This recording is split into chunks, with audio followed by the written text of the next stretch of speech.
Time for throwback, FOOS.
Hey there, FOOS. Mizzah Tee here, and I'm back with another Throwback Tee. Thanks for bearing with me through that intro. I just love it. I think it's really cute. You know, it reminds me of a Saturday morning cartoon. It has that feel to it. So I hope you enjoyed that. Consider this episode to be a spur-of-the-moment one, as I was inspired by my recent video where I did some, old school games, and I came across one of my favorite Gamecube games, and that is Billy Hatcher and the Giant Egg. Awesome game from Sonic Team.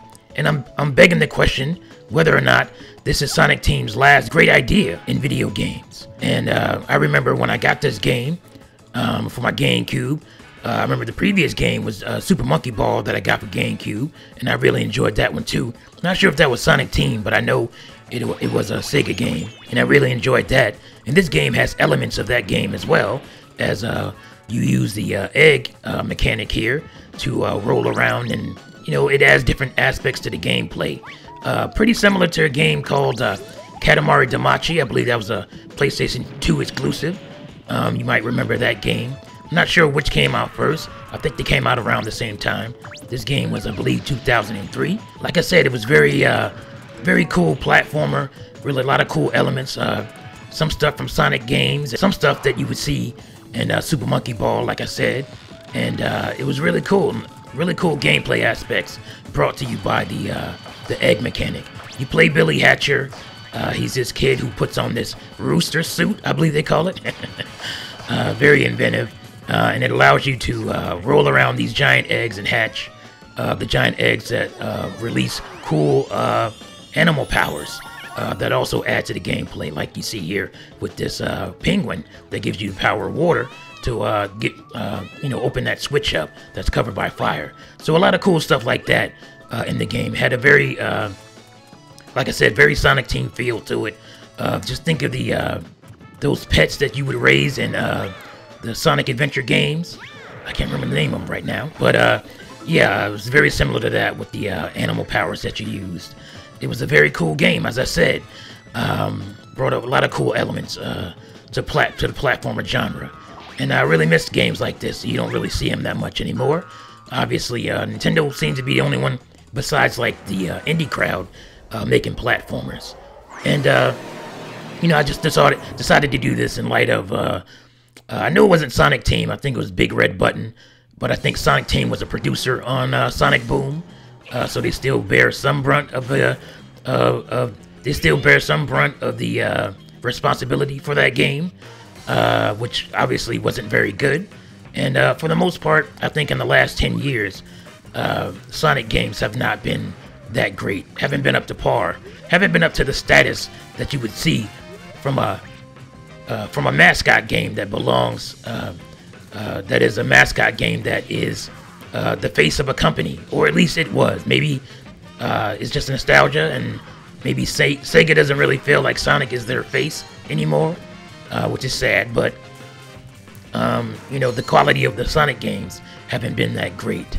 Outside of like a Generations or maybe Sonic Colors, I think that game was kind of overrated because it was at least not bad, and a lot of people rate it higher because it wasn't terrible.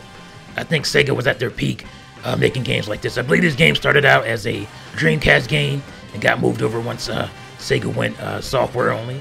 And I highly recommend this game. You should check it out, FOOS, and I believe you'll enjoy it.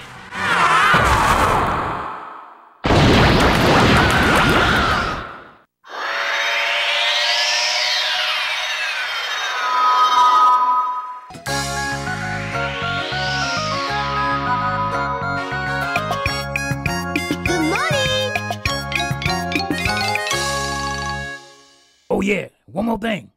Play Nintendo, fools.